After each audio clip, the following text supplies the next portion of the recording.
Gustavo Díaz Ordaz nace el 12 de marzo de 1911 en San Andrés Chalchicomula, hoy Ciudad Cerdán, Puebla. Su padre fue jefe político durante el Porfiriato y después administrador de haciendas y tenedor de libros en Oaxaca. Estudió en el Colegio Salesiano en el Instituto de Ciencias y Artes de Oaxaca y en 1937 obtiene el título de abogado en el Colegio de Estado, hoy Universidad Autónoma de Puebla, con la tesis El recurso de queja en el procedimiento civil. Desempeña diversos puestos académicos, políticos y judiciales en su estado natal, entre ellos el de secretario particular del gobernador Maximino Ávila Camacho, juez presidente de la Junta de Conciliación, vicerrector de la Universidad de Puebla y secretario general de gobierno durante el periodo de Gonzalo Bautista. Es diputado federal en 1943 y después senador de la República de 1946 a 1952 y representante del PRI ante la Comisión Federal Electoral.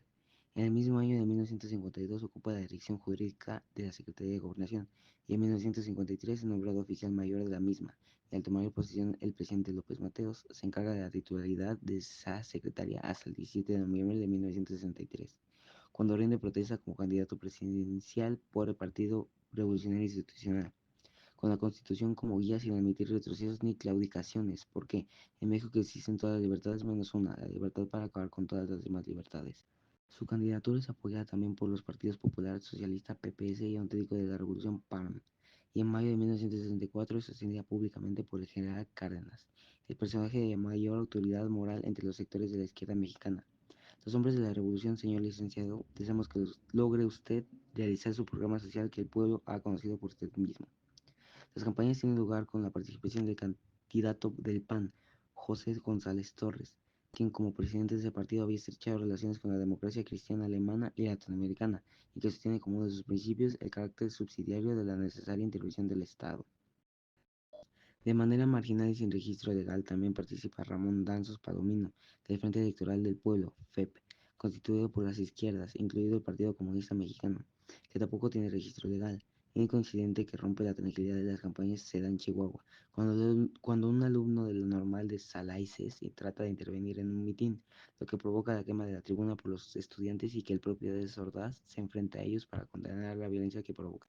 En las elecciones celebradas el 5 de julio de ese mismo año, Díaz Ordaz obtiene 8.668.446 votos, el 88.81% frente a José González Torres, candidato del Partido Acción Nacional, que solo logra el 10% de la votación total. El Partido Popular Socialista y el Partido Auténtico de la Revolución tienen 62.368 votos y 43.685 votos respectivamente. Los candidatos no registrados solo 19.412 votos. Ese mismo día, un temblor causa graves daños en la región de Tierra Caliente de los estados de Guerrero y Michoacán. Antes de tomar posesión el 12 de noviembre de 1964, Díaz Ordaz se entrevista con el presidente Lyndon B. Johnson en el rancho tejano del mandatario norteamericano. A sus colaboradores les hace aprender de memoria estas 5 reglas. Díganme la verdad, no me pidan disculpas, si violan la ley, pues violenla, pero que no me entere. Cuidado con lo que me informen, no cambiaré el gabinete. No se cambia caballo a mitad del río. Díaz Ordaz asume la presidencia de la República el 1 de diciembre de 1964, en una época caracterizada en el ámbito internacional por el endurecimiento de la política latinoamericana de los Estados Unidos, tras el triunfo de la Revolución Socialista Cubana y la extensión en América Latina de la guerrilla de liberación nacional apoyada por el bloque soviético y el gobierno revolucionario cubano. Tipo de gobierno de Gustavo Díaz Ordaz. Durante el gobierno de Gustavo Díaz Ordaz, México tenía formalmente una república democrática, representativa y federal, como lo marca la Constitución de 1917. Pero en la práctica, el país vivía bajo un régimen de tipo presidencialista autoritario, dominado por un solo partido político, que es el PRI. ¿Y qué es un partido hegemónico?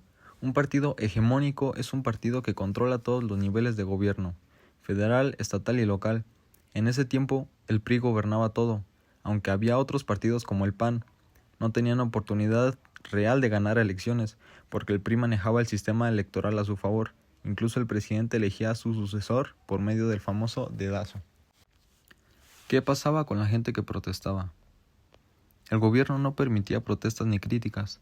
A cualquier grupo que exigiera cambios, como estudiantes, obreros o campesinos, se les consideraba peligrosos.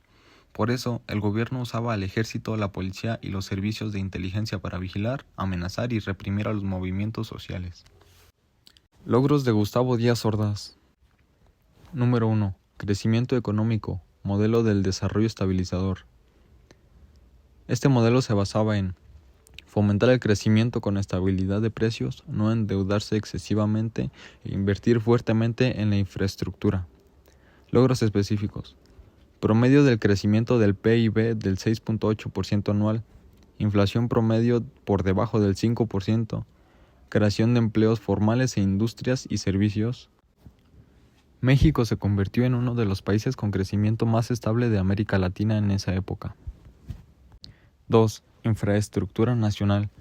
Uno de los puntos más fuertes de su gobierno fueron obras de transporte y comunicación, como carreteras, que se construyeron y modernizaron más de 15,000 kilómetros de carreteras federales. También se ampliaron líneas ferroviarias y se electrificaron algunas. Se crearon nuevas vías de comunicación para zonas rurales. Obras urbanas. Se construyeron miles de viviendas de interés social. Expansión de servicios de agua potable, drenaje y electricidad en zonas urbanas marginadas. 3. Educación. Se consolidó la federalización de la educación y se amplió el acceso. Logros concretos. Construcción de más de 20,000 nuevas escuelas primarias y secundarias. Aumento del presupuesto educativo. Se incrementó la matrícula escolar a más de 9 millones de estudiantes. Se impulsó la educación técnica y científica, especialmente en áreas industriales. 4. Salud pública. Se trató de llevar los servicios médicos a todo el país, incluso a zonas alejadas. Avances importantes. Se construyeron y equiparon hospitales rurales, clínicas y centros de salud comunitarios. Se ampliaron los servicios del IMSS. Hubo campañas de vacunación contra enfermedades como sarampión y tuberculosis, y hubo aumento de cobertura médica para trabajadores formales y sus familias. 5. Política exterior. Díaz Ordaz mantuvo una política exterior activa, independiente y pacifista. Logros notables. Tratado de Tlatelolco. México fue líder de América Latina para declarar la región como zona libre de armas nucleares, algo histórico en plena Guerra Fría. Mejoró relaciones con países de América Latina, Europa y Asia. Apoyó causas de paz y desarme en la ONU. México recibió elogios internacionales por su diplomacia equilibrada. Durante su mandato se dio un fuerte impulso a la construcción de la infraestructura pública como parte del proceso de modernización de México. Entre sus principales logros en este ámbito se encuentra el sistema de transporte colectivo llamado Metro, fundando la primera línea de Observatorio a Zaragoza en 1969. Los 18,000 kilómetros de carretera, las vías de comunicación entre diferentes regiones del país. También se ampliaron líneas ferroviarias y la modernización de algunos aeropuertos. Se construyeron importantes obras de riego y generación de energía hidráulica, como la presa de Infiernillo, lo cual favoreció tanto como la agricultura como la industrialización del país. Se promovió el crecimiento de las ciudades con infraestructura más moderna, enfocándose en servicios básicos como agua potable, la electricidad y la pavimentación. En la educación se fundaron miles de escuelas primarias, secundarias y preparatorias en todo el país, especialmente en zonas rurales y marginadas. Se apoyó la creación de nuevas universidades públicas y tecnológicas. También se incrementó la matrícula de la Universidad Nacional Autónoma de México y el Instituto Politécnico Nacional.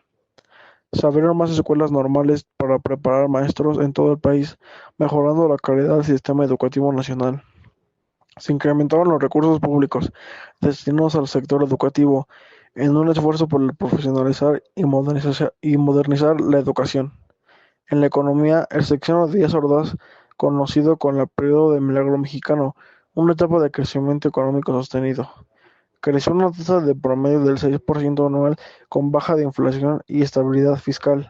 Se promovió la situación de importaciones, lo cual impulsó la creación de nuevas fábricas y empresas mexicanas. Se fortaleció la banca de desarrollo y se incentivó la inversión privada nacional y extranjera. A través del Programa Nacional de Irrigación se ampliaron zonas de riego y se introdujeron nuevas tecnologías agrícolas para aumentar la productividad. En la política exterior, Díaz Ordaz se mantuvo una política exterior de respeto a la soberanía y el principio de no intervención, reforzando el liderazgo de México en América Latina. Firmó el Tratado de Tlatelolco, se estrecharon vínculos con países hermanos bajo una visión de unidad regional. En organismos internacionales, México reforzó su presencia en la ONU y la OEA y otras instituciones multilaterales defendiendo el desarrollo económico y la autodeterminación de los pueblos. Además, México fue sede de los Juegos Olímpicos de Verano de 1968, el primer país latinoamericano en organizarlos. Este evento impulsó la construcción de infraestructura deportiva, como el Estadio Olímpico Universitario y la Villa Olímpica, además de proyectar al país en el ámbito internacional.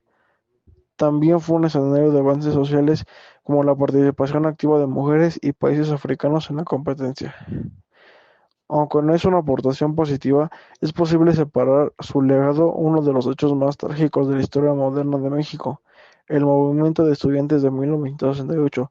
Durante su sexenio, especialmente en 1968, hubo un importante movimiento estudiantil que exigía mayor democracia, libertad de expresión y autonomía universitaria.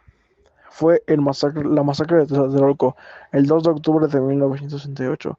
El gobierno reprimió con violencia una manifestación en la Plaza de las Tres Culturas. El saldo fue de decenas o posiblemente cientos de muertos y heridos en un acto de represión militar que dejó una mancha imborrable en su administración.